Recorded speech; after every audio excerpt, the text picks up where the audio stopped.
Hi guys, welcome to my kitchen. Today I'm making Salisbury steak meatloaf.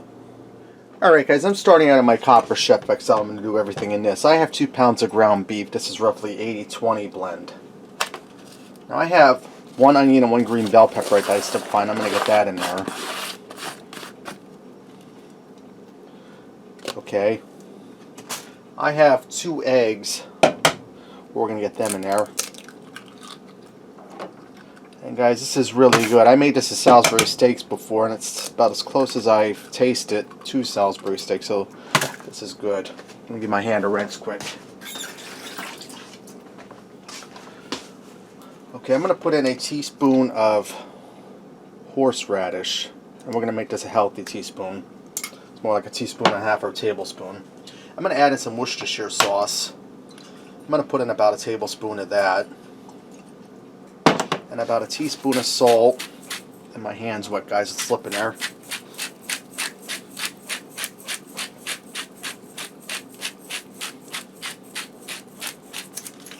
And about a half a teaspoon of pepper, so.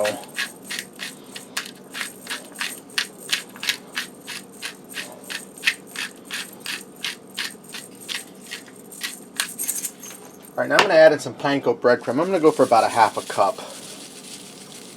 You could also use just plain breadcrumb if you don't have panko. I wouldn't use Italian seasoned for this, because you don't want it Italian seasoned. It's Salisbury steak. And I'm just going to mix this up.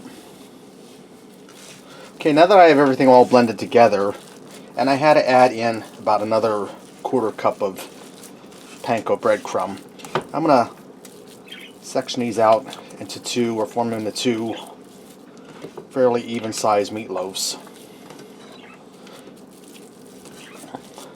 And guys, you don't need to worry about those little bits in the bottom of the pan, because they'll just cook right in there. They'll be fine. Now, if you're not doing this in a non-stick pan, I would mix it in a bowl and then form them and put them into your pan. And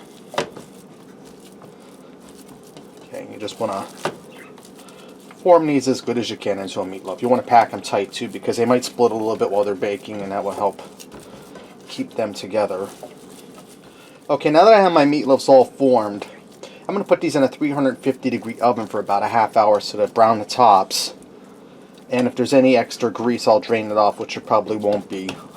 Alright guys, I took my meatloaf out and I drained off the excess grease.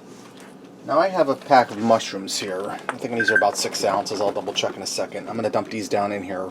And we're not going to tell Eric about this because he won't eat it if he sees them in there. These are 8 ounces. And I have 2 jars of savory beef gravy. These are 12 ounces each.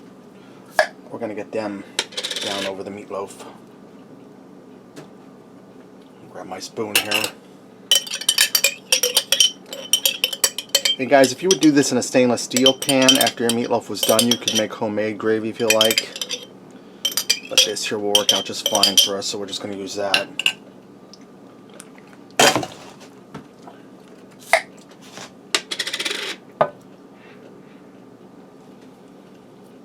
Okay, now I'm going to put a lid on this and put this back in that 350-degree oven for a half hour.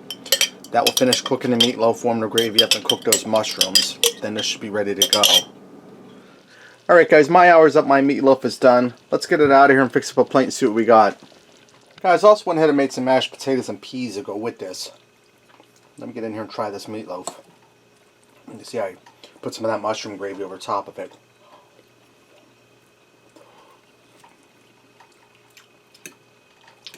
Nice and moist. Has a good Salisbury steak flavor.